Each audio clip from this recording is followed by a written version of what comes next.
প্রধান বক্তা হয়েছে না, প্রধান বক্তাই কাউকে বাজে কথা বলেছে, কেউ বাজে কথা বলেছে। কুমির বাড়ি গেলে তোর বসবে, চল আজকে বসবে। প্রধান বক্তা একদম ভাই, এখানে মানুষের মতো চলবি না, আজকে ছাড়াও। কোন ঠিকাদার বল আমাকে, বলি কোন ঠিকাদার করছে আগে বল আমাকে, ওই তাহলে এলাকা বলে দিস কেন? বল আমার অর্ডার, আমরা বাজে কথা বলেছি। টিএমসি কাউকে অশ্লীল ভাষা দিয়েছে।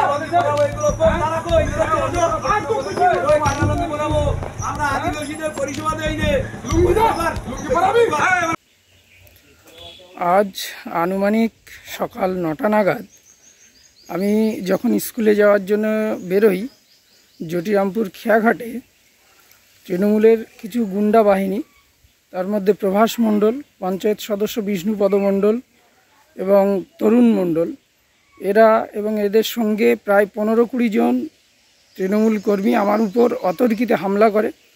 লাঠি, রড, আগ্নেয়াস্ত্র নিয়ে আমার উপর বেধড়ক মারধর করে। আমি ওখানে জ্ঞান হারিয়ে ফেলি, আমার জ্ঞান ছিল না। পাশাপাশি লোকজন আমাকে উদ্ধার করে এবং যখন জ্ঞান ফিরে দেখি তখন আমার গলার সোনার চেন, হাতের আংটি, এগুলো সব ওরা চুরি করে নিয়ে চলে গেছে। তৃণমূলের এই হারমাত বাহিনী গোটা এলাকা জুড়ে যে তাণ্ডব চালাচ্ছে, তার একটা ফলশ্রুতি হলো আমার উপরে আক্রমণ। আমি জেলার সম্পাদক সন্দীপ মৃধা, দায়িত্ব নিয়ে গোটা লোকসভা বিধানসভা নির্বাচনের প্রচার করেছি, যে কারণে আমার উপরে এই অতর্কিত আক্রমণ।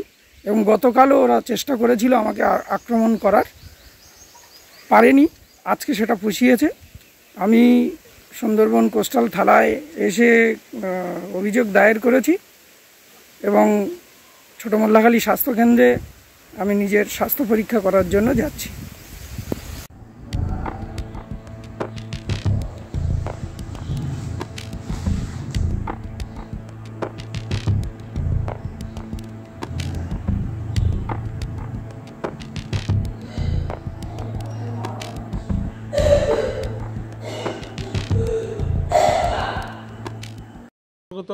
সম্পর্কে আমি অতটা অবগত ছিলাম না, আপনাদের কাছ থেকে জানতে পারলাম।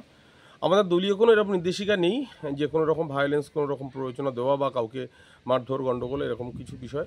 সামান্য যদি হয়ে থাকে, সামান্য কোনো কিছু হয়তো আমি সেটা খবর নিচ্ছি এবং দলীয় তদন্তপূর্বক যথাবিহিত ব্যবস্থা নেওয়া সেগুলো গ্রহণ করা হবে। কোনো রকমের প্ররোচনা বা ইন্ধন দিয়ে কাউকে অ্যাসাল্ট করা, মারপিট বা অন্যরকম কোনো পরিস্থিতি তৈরি করার কোনো পরিস্থিতি হবে না, এটা সম্পূর্ণ আমরা আপনাদের আশ্বস্ত করছি। এটা নিয়ে চিন্তিত হওয়ার কোনো কারণ নেই।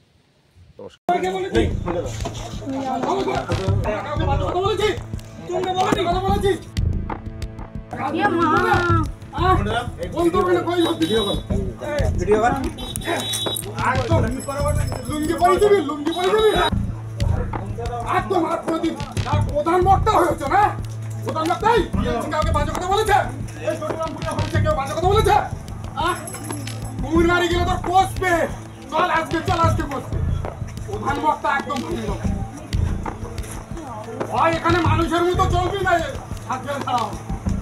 কোন ঠিকাদার বল আমাকে, বলি কোন ঠিকাদার করছে আগে বল আমাকে, ওই তাহলে এলাকা বলে দিস কেন? বল আমার অর্ডার, আমরা বাজে কথা বলেছি। টিএমসি কাউকে অশ্লীল ভাষা দিয়েছে।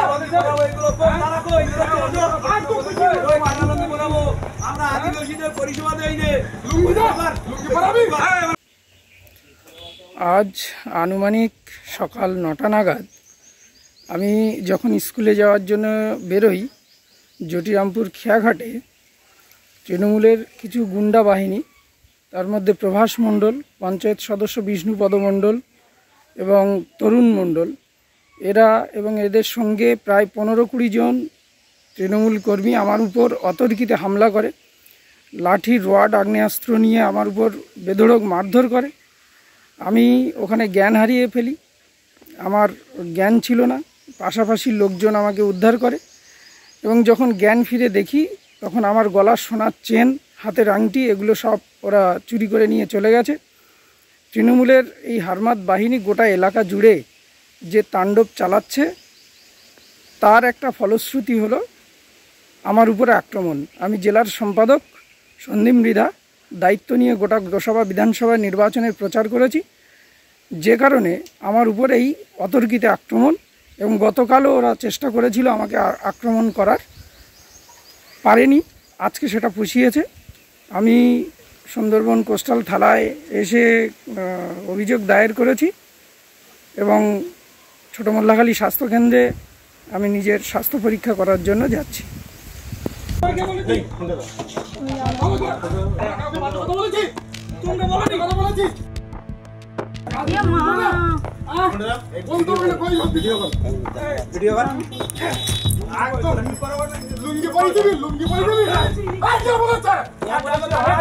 প্রকাশ্যে এক বিজেপি নেতাকে বেধড়ক মারধরের অভিযোগ উঠল তৃণমূল কংগ্রেসের বিরুদ্ধে। ঘটনাটি ঘটেছে দক্ষিণ 24 পরগনার গোসাবার জটিরামপুর এলাকায়। আর সেখানে জয়নগর বিজেপির সাংগঠনিক জেলার সাধারণ সম্পাদক সন্দীপ মৃধাকে বেধড়ক মারধরের অভিযোগ ওঠে তৃণমূলের বিরুদ্ধে। এলাকায় থাকলে বিজেপি দল করা যাবে না, সেই হুমকিও দেওয়া হয়। সন্দীপ মৃধাকে মারধরের পাশাপাশি তার গলার হার, হাতের সোনার আংটি সবই ছিনিয়ে নেয় অভিযুক্তরা। এই ঘটনাকে কেন্দ্র করে যথেষ্ট উত্তেজনা ছড়ায় দক্ষিণ 24 পরগনার গোসাবার জটিরামপুর এলাকায়। ঘটনার খবর পেয়ে সুন্দরবন কোস্টাল থানার পুলিশ ঘটনাস্থলে পৌঁছয় এবং পরিস্থিতি নিয়ন্ত্রণে আনে। এ বিষয়ে ইতিমধ্যেই সুন্দরবন কোস্টাল থানায় লিখিত অভিযোগ দায়ের হয়েছে। অভিযোগের ভিত্তিতে ঘটনার তদন্ত শুরু করেছে সুন্দরবন কোস্টাল থানার পুলিশ। ঘটনায় ইতিমধ্যেই দুজনকে জিজ্ঞাসাবাদের জন্য আটক করেছে পুলিশ।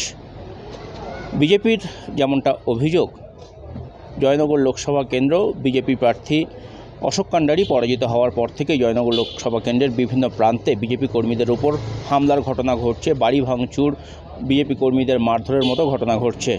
আর সেই কারণেই কার্যত এই বিজেপির সাধারণ সম্পাদক তাকেও বেধড়ক মারধর করা হয়েছে। কার্যত নির্বাচনে বিজেপির পরাজয়ের কারণেই এই হামলা বলে অভিযোগ করেছেন বিজেপি নেতৃত্বরা। ঘটনায় সন্দীপ মৃধা গুরুতর জখম হলে তাকে ছোটো মোল্লাখালী যে প্রাথমিক স্বাস্থ্যকেন্দ্র রয়েছে সেখানে চিকিৎসার জন্য নিয়ে যাওয়া হয়। ইতিমধ্যেই এ বিষয়ে সুন্দরবন কোস্টাল থানায় অভিযোগ দায়ের হয়েছে। অভিযোগের ভিত্তিতে ঘটনার তদন্ত শুরু করেছে পুলিশ। তবে এই ঘটনায় দুজনকে ইতিমধ্যে জিজ্ঞাসাবাদের জন্য আটক করেছে সুন্দরবন কোস্টাল থানার পুলিশ। নির্বাচনের ফল ঘোষণার পর থেকে লাগাতার এই হামলার ঘটনা ঘটছে। বেছে বেছে বিজেপি কর্মীদের উপর হামলার ঘটনায় অভিযুক্ত হচ্ছে তৃণমূল কংগ্রেস। যদিও তৃণমূল কংগ্রেসের তরফ থেকে এই অভিযোগ অস্বীকার করা হয়েছে। পাশাপাশি গোসাবার তৃণমূলের নেতৃত্ব অনিমেষ মণ্ডল তিনি দাবি করেছেন যদি এই ধরনের কোনো ঘটনা ঘটে থাকে তাহলে তাদের বিরুদ্ধে দলগতভাবে ব্যবস্থা নেওয়া হবে।